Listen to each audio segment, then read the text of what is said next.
Welcome back to another episode of Sandbar Safaris. It is a beautiful day out here on the reef in the Florida Keys. We're out here fishing the patch reef, which I'm not sure if the camera shows it, but see how there's like light blue water and then it turns to dark, and then you can see patches of light blue and dark all around.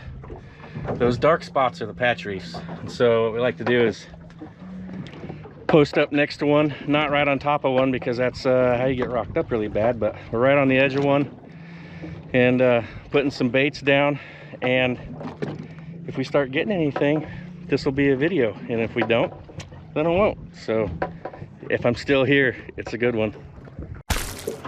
So I'll show you how I'm rigging the hook here for these Mutton Snapper, also grouper. It's a good way to catch a grouper, but I'm just taking a whole ballyhoo, filleting it from the tail towards the head, right up behind that pec fin. I'm gonna do the same thing on the other side. Maybe, sounds like Jill's got a fish on behind me. I hear drag screaming. When we get it up there like that, we cut that body off, throw that in the water for chum.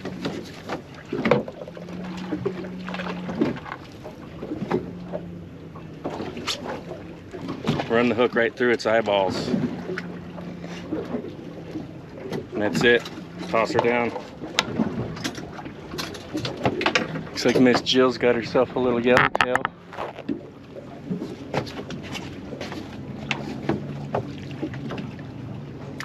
You get it too, do you want rebrad there? Just let some line out and let it up.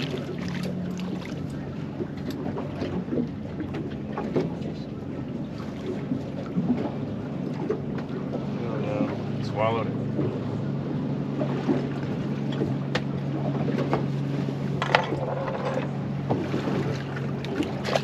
Another, looks like another little yellowtail.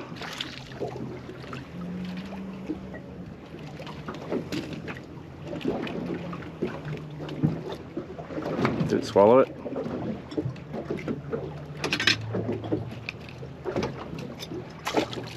Nice. You're a what? Like a pro? On now. Wee baby yellowtail.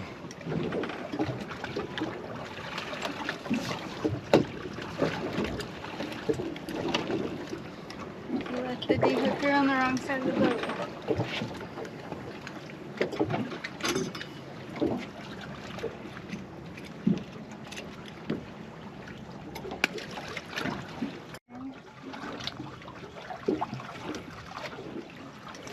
So our trolling motor decided that it's done working. About tired of that thing. It's a Rodan. We got a brand new Garmin at home, just waiting for the guy to come install it.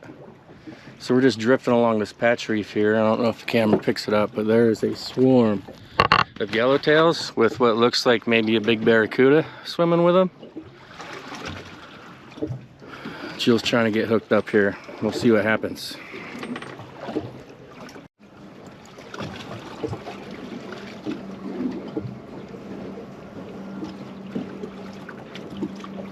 Another baby.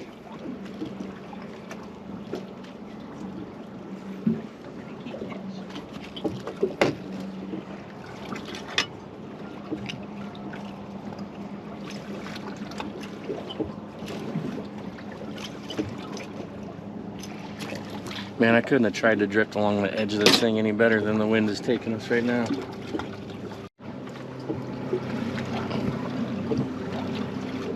That might be a little better than, oh yeah, look at that. Oh, barracuda just... What do you mean? Just, you're all, look at that. I'm like, no, you ate it. Well, that's what happens when you have a barracuda hanging around. Okay, You get to reel up half a fish. So I think we're gonna move spots. That is a ginormous barracuda too. Look at that. I don't know if the camera shows it. It's in the water right there.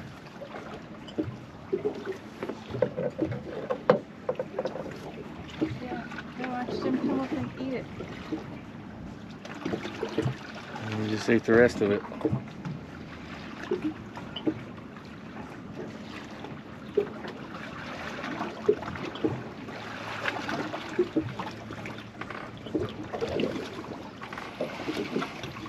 All right, I think we're gonna change spots.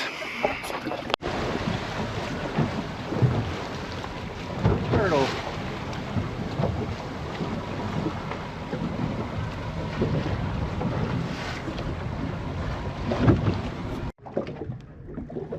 All right, we got a mutton on here.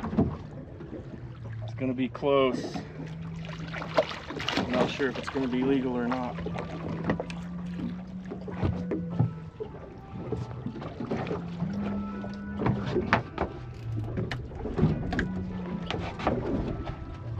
Let's get a measurement on him. It's got to be 18 where we're fishing. And right there's the 0, and it's just past the 18. So we got a legal mutton snapper. Check that out, folks. Nice, beautiful fish. Look at the blue.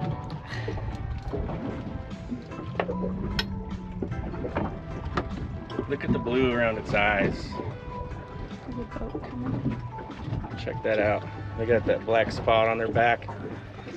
Beautiful fish. We're gonna brain and bleed this one, get it in the box, keep after it. We're just out here fishing on the reef. We're in about, I don't know, 20, 30 feet of water. Got something on here, it feels kind of weird. I'm not sure what it is. Oh my gosh. It's an eel. It is a ginormous I don't know if you can see eel. it in the sunlight. Oh, that is not huge. something you catch every day, ladies and gentlemen. Holy moly. That looks like the kind of eel you don't want to touch. Hold on.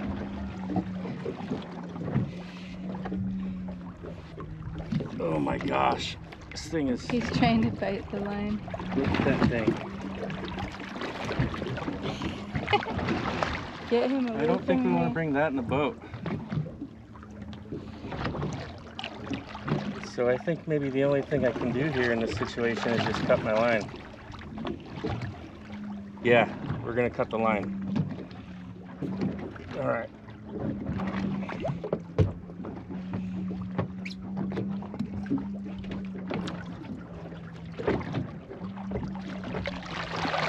Oh Lord. He tried to come in the boat. There we go. Try and get down here next to him here. Oh. And there he goes.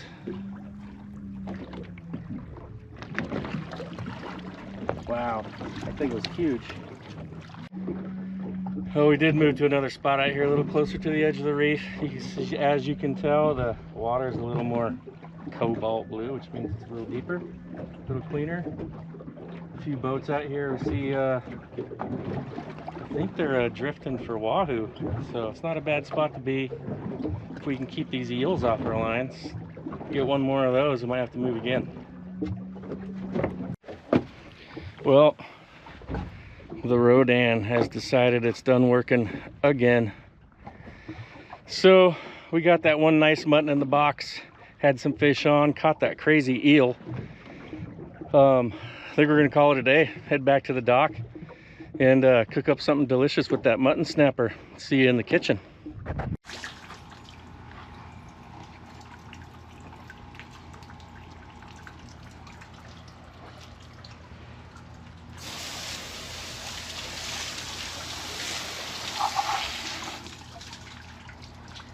All right, here we have our barely legal 18.5-inch Mutton Snapper. And I just, again, want to show you the cool colors on this fish. Check out the blue around its eyes. These are just such cool looking fish. The way their eyes have that like fiery ring. Kind of looks like a black hole. But anyway, we're going to fillet this fish and then take it on into the kitchen. First thing I like to do is give it a good rinse. Get most of the slime off. And then fillet it just like I do all the other snappers. They got big scales. Check out those scales. Big old scales. And then I've actually started doing this a little while ago, but once I make that initial cut, I like to come in here like so.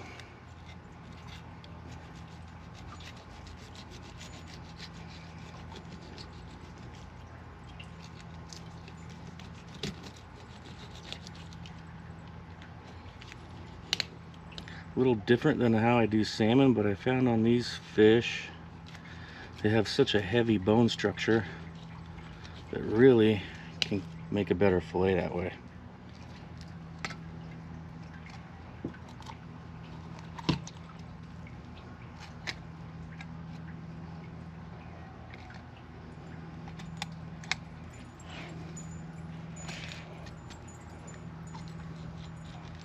Pop through, cut that, and then come from the tail up over that big backbone.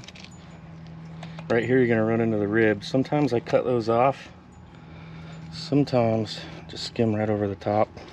This is where having a nice flexible fillet knife is handy.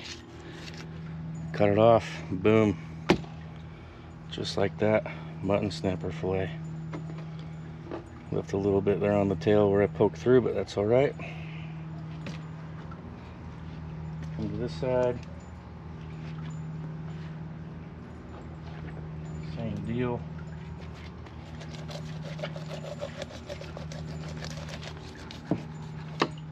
Like that cut. This one is a little harder to find the spine because of how it flexes. So on this side, sometimes I do it like I do a salmon on the edge of the fillet table. Put a good bit of flex so I don't miss any of that meat.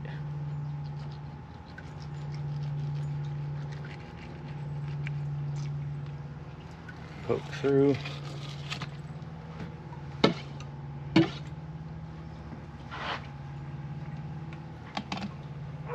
Come over these rib bones.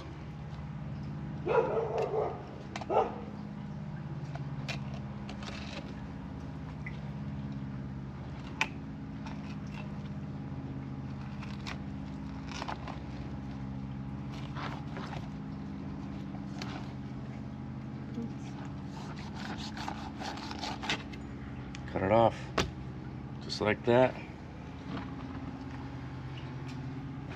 We're going to save that for crab bait. Give our table a good rinse again.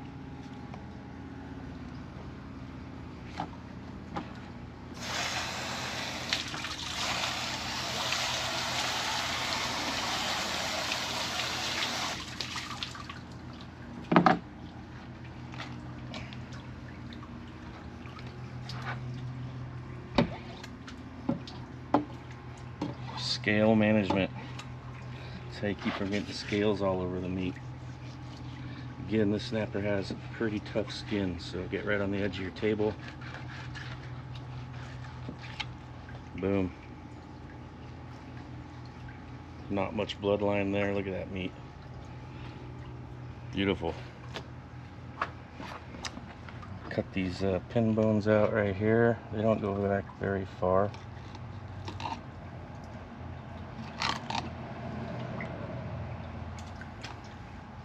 And we're done, just like that. All right, we will see you guys in the kitchen. So as I mentioned, out on the water, the Rodan just magically decides it doesn't want to work anymore.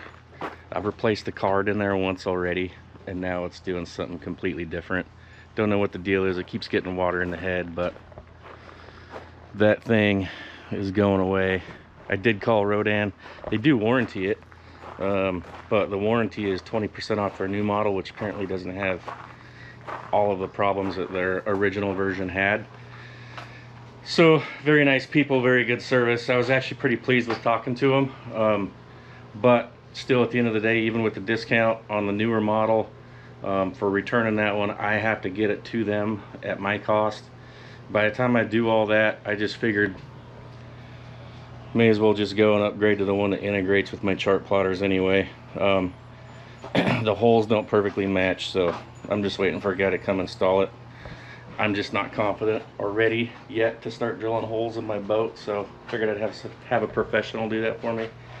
But yeah, even though Rodan had very good customer service, they were very nice, willing to do what they could to get it replaced. Just by the time I spent the money, why not just get one that doesn't ruin a day on the water? You know, they can't replace the gas money it costs to get out there and fish that gets completely ruined because your trolling motor doesn't work. And I'd just rather know that it's going to work, and I've heard nothing bad about these guys. So We're gonna get it on the boat, give you feedback, tell you how it works, and hopefully we don't have any more ruined days on the water. Yesterday we were actually getting into some fish. You saw us get that mutton snapper. Yeah, it's just too bad we couldn't stay longer. Trolling motor was just not cooperating with us, so hopefully we can get that fixed, and I'll let you know how it goes.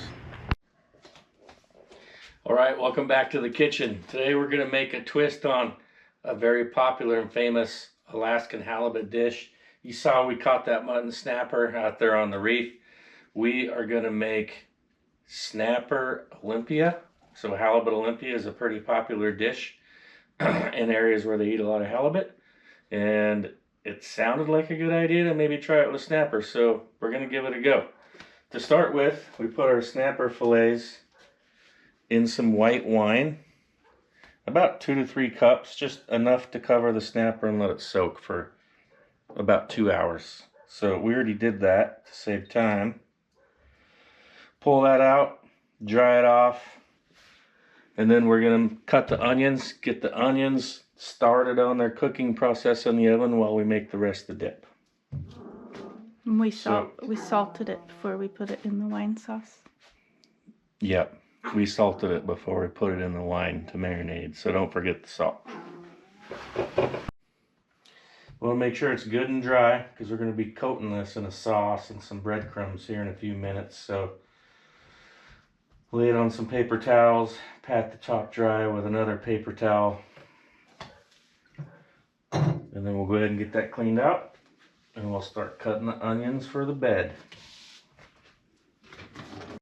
So on the onions, we don't want super small pieces. We kind of want them just cut in half and then sliced.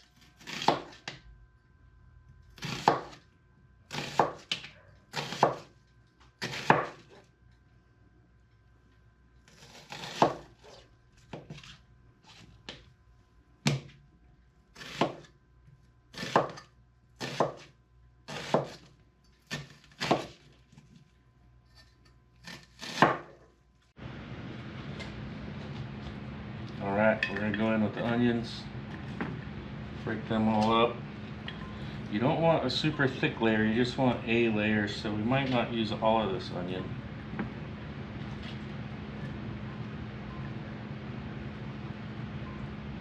I think that looks good. So that's exactly half of that onion for the amount of fish we got, the size of our dish. I'm going to put some olive oil in there.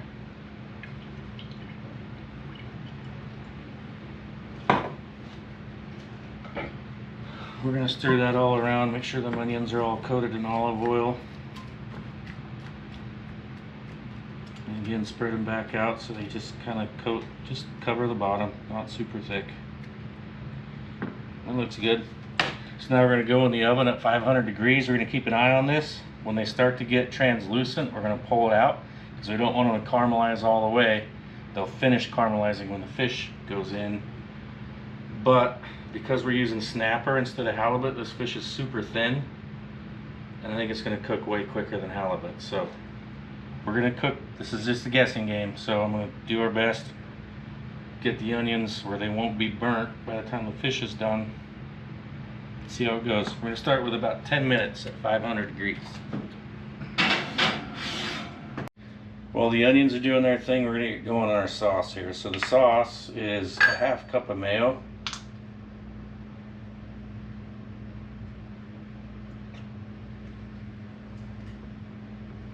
Oops, I need this thing.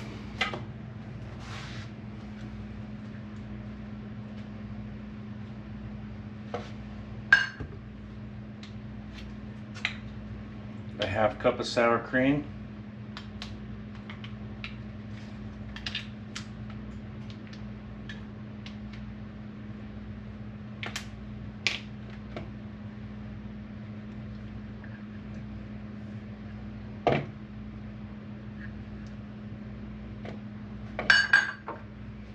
The zest of half of a lemon. It's about half right there.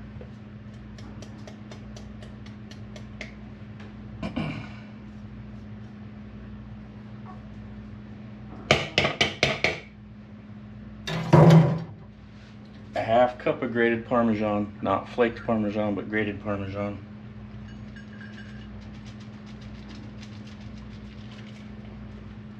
Just do it this way.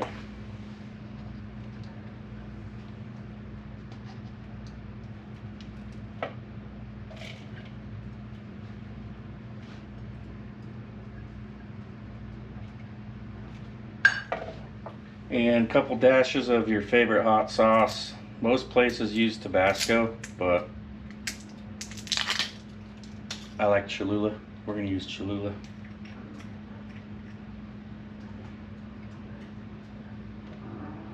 Not very much, a couple dashes. I think that's it. Dijon. Oh yeah, Dijon. Where's the Dijon? 1/2 teaspoon of Dijon.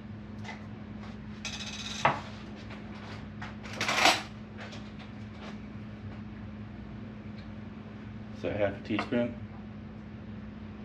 Looks close enough to me.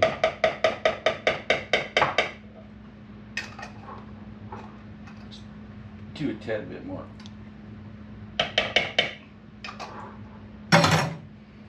Now we're gonna give that a stir.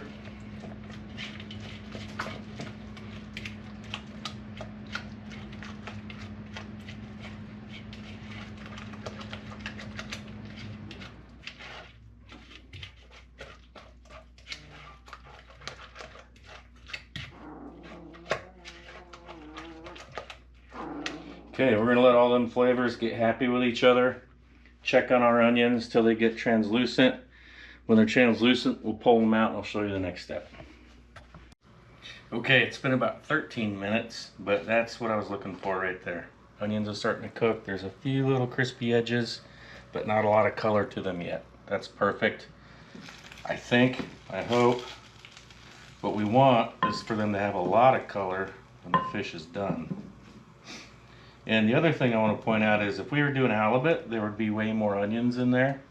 But again, since we're doing snapper, and a halibut fillet is normally like that thick, we're doing much thinner snapper fillets. So I don't want to overpower it with the onions. So I think that's going to be just right. Gonna lay our snapper fillets in here.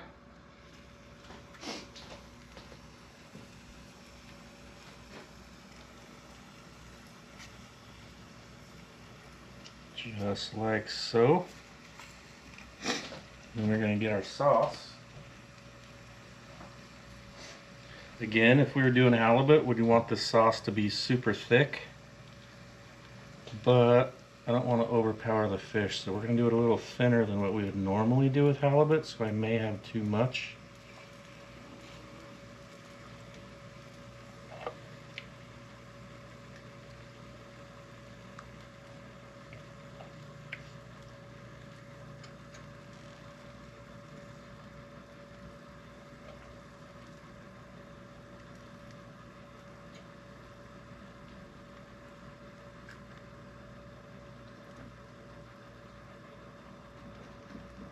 I think that's looking pretty good. We haven't used it all yet. I want to try and get all of the exposed meat surfaces covered, but covered lightly. I think that looks pretty good. How about you? Camera lady Jill. Does that look all right? Yep. Okay. Next step, breadcrumbs. Again, thicker for halibut, but we're going to go a little thinner for the snapper.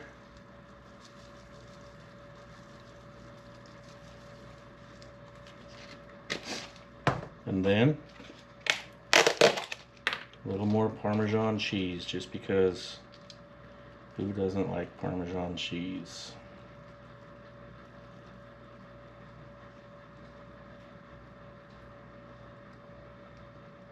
Okay, we're going to put that back in the oven, 500 degrees still, for probably 15 minutes. And that's when we will check it and see where we're at.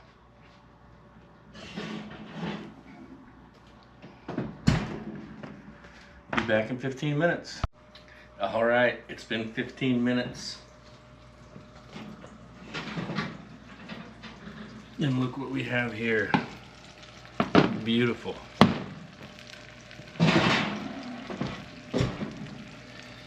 That is obviously piping hot. We're gonna let it cool down and then give it a taste test. I'm super excited for this recipe. We've been thinking about it for a long time, and finally gonna make it happen. So while we're waiting for that to cool, I just want to let you know, in case you don't watch the shows all the way to the end and see the stuff at the end, my wife Jill is a realtor down here in the Florida Keys, and she's still licensed in Alaska. So if you're looking for a cabin on the Kenai River in Alaska, or if you're looking to buy or sell a house down here in the Keys, give her a shout. All of her information is going to be at the end of the video. All right, it's been a few minutes. Had time to cool off. How much you want? You want half of one? Half of one.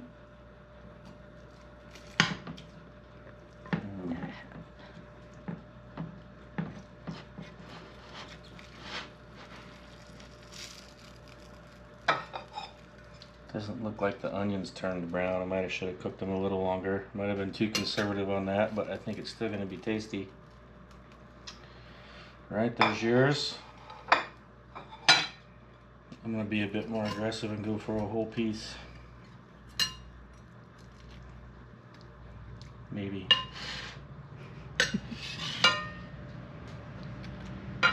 Separate it from the sides. There you go. Ooh. The fish is going to fall apart. There we go. Pretty good.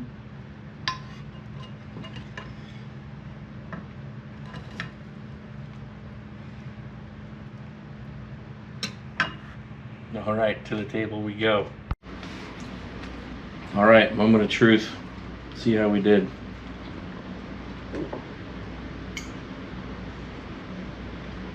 Look at that. I'm afraid it's going to burn my face off.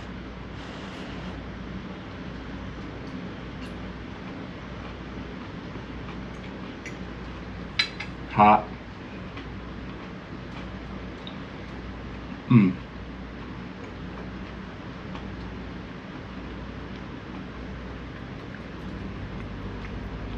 It works. There's a lot of flavor. You can taste the lemon zest. And you can still taste the fish. I was worried about that with the snapper being so thin compared to halibut. I think the proportions are perfect. The only thing I might do different next time is cook the onions a little longer so they turn a little bit more brown when you cook them with the fish. Other than that, very good. The fish is super moist. It's not dry. Oh my gosh. The flavors in there is absolutely amazing. I would definitely do this again. I think this is a win. Let's see what Miss Jill thinks.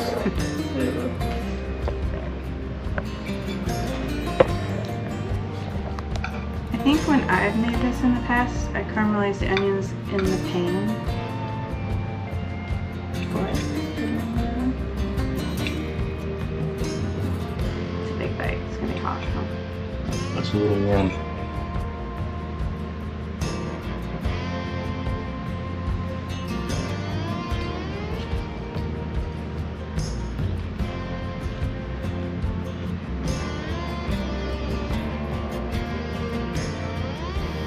Very lemony.